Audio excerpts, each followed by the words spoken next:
पहले 2 बार आ गए, काफी चेंज हो गया ना। एक बार चामुंडा माँ मंदिर था वो मैडम बोला। हाँ हाँ तैयार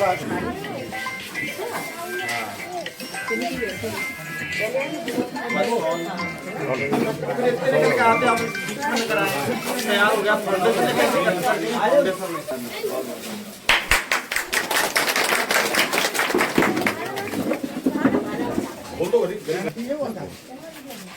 आ जाओ फोटो ले लो आप इधर आ जाओ सामने से ले लो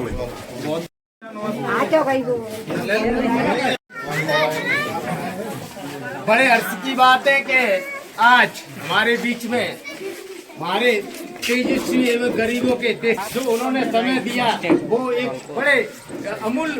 हाँ, और मैं बीएल साहब से निवेदन करता हूँ कि ये बड़ेगाम बस्ती सरमथरा ब्लॉक की सबसे बड़ी बस्ती है। कुशवाहा समाज के 200 घर आबादी है, वैसे 500 घर की हमारे बड़ेगाम की अदर कास्ट की बस्ती है। और जब कभी आपके लिए हाँ समय के उठते हुए सभी माता बहनें सभी युवा साथी नहीं बैठ जाते हैं।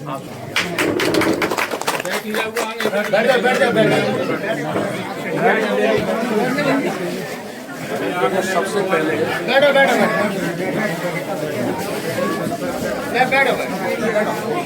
सबसे पहले तो मैं का आभार व्यक्त करता हूँ कि मेरी अनुपस्थिति में जब जब आप लोगों को याद किया गया किसी भी चुनाव में तो आप लोगों ने हमेशा साथ दिया है, इसमें कोई शक शोभा नहीं है। और हम तो जीवन भर आभारी हैं अपनी पूरी समाज के कि जिन परिस्थितियों से हम गुजरे हैं, जिन परेशानियों का सामना किया है बड़े बड़े लोगों के साथ में। तो अगर समाज एकजुट नहीं होता तो समाज का जो झंडा है वो बुलंद नहीं रहता। तो आज समाज का जो झंडा बुलंद है वो आप सभी लोगों की मदद से है, आप सभी लोगों के आशीर्वाद से है। और मैं आपको इतना जरूर कहूंगा कि जब मेरी अनुपस्थिति में आपने समाज का झंडा बचाए रखा है तो अब तक भाई आपका बाहर आ गया तो अब कहीं दिक्कत वाली बात नहीं है।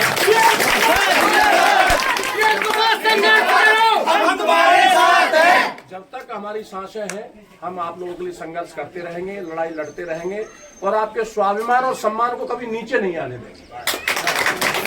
दूसरा मेरा आप सभी युवाओं से विशेष तौर पर अनुरोध है और सभी समाज बंधुओं से भी कि हम 3 चीजों को लेकर के एक मुहिम शुरू की हुई है पूरे समाज के अंदर जिससे हमारी समाज का भला हो सकता है। उसमें पहली बात है शिक्षा। तो आप सब लोगों को शिक्षा के ऊपर विशेष तौर पर ध्यान देना होगा कि हमें हर हालत में हमारे परिवार से, रिश्तेदारों में, समाज में, मोहल्ले में, कहीं पर भी अपने बच्चे को पूरी शिक्षा दिलानी। शिक्षा का मतलब केवल 10वीं 5वीं पढ़ाना नहीं होता, उसको कम से कम कॉलेज तक भेजो। कभी जल्दी मत करो कि बच्चा 10वीं में पहुंचा, उसकी सगाई कर दी और ब्याह कर दिया और जयराम जी कर दी, तो वो बच्चा फिर नहीं पढ़ पाएगा। आप थोड़ा सा सब्र रखो, ब्याह तो हो ही जाना है।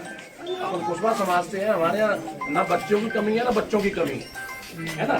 तो अपने को थोड़ा सा इस चीज पे कंट्रोल करना पड़ेगा कि जब तक अपन खुद नहीं समझेंगे इस चीज को तो उन बच्चों को वो मजबूती नहीं मिलेगी जो मिलनी चाहिए, है ना। तो एक तो हमें शिक्षा पे ध्यान देना है प्रॉपर तरीके से, और शिक्षा के बाद में दूसरी जो सबसे महत्वपूर्ण बात है वो है कि हमें व्यापार के ऊपर ध्यान देना है। आज के जमाने में बिना पैसे के कोई भी आपको सलाम नहीं करेगा, चाहे आप कितना कुछ भी हो। अगर पैसा नहीं है आपके पास में तो आपके रिश्तेदार भी ये कहेंगे कि यार वो तो मेरा दूर का रिश्तेदार है, मेरा नजदीक का रिश्तेदार है, समझ रहे हो। और पैसे वाले हो गए, तुम्हारे पास पैसा होगा तो दूर के रिश्तेदार भी ये कहेंगे अरे मेरा तो खास है, बिल्कुल खास भैया है, खास मतलब जीजा है, खास मौसा है। तो क्या है, तो आज के जमाने में इस कलयुग में जो पूजा है वो पैसे की है। जो इज्जत मान सम्मान आपको मिलेगा वो पैसे की वजह से मिलेगा। पूरी दुनिया आपको पैसे की वजह से सलाम करेगी। तो जब जिस चीज से हमें सलामी मिल रही है तो उसमें हम क्यों पीछे रहें। तो वो हमें पूर्ति कब होगी, जब आप व्यापार करेंगे। आप अपने हर परिवार में एक बच्चा ऐसा निकालो जो थोड़ा सा समझदार हो और उसको व्यापार करना सिखाओ, उसको बिजनेस में डालो। चाहे व्यापार कुछ भी हो, चाहे उसको तुम समोसे की दुकान खुलवा दो, उससे कोई फर्क नहीं पड़ता, लेकिन उसको व्यापार करना सिखाओ हर घर से एक बच्चे को। तो उससे आप समाज में प्रॉपर तरीके से अपनी जगह बनाएंगे, पैसे में आगे बढ़ेंगे तो दुनिया आपको सलाम करेगी। और तीसरी चीज, एकता को बनाए रखो कि एकता अगर टूटी आपकी तो कोई भी आपको आकर के पीटेगा। और अगर आप लोग एक रहेंगे, संगठित रहेंगे, तो कोई आपकी तरफ आंख उठा के नहीं देखेगा।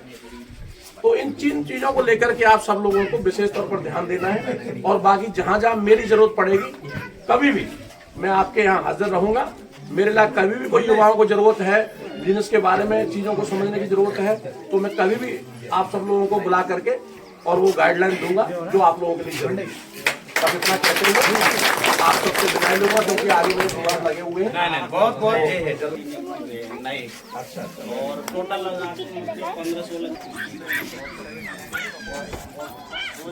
15-16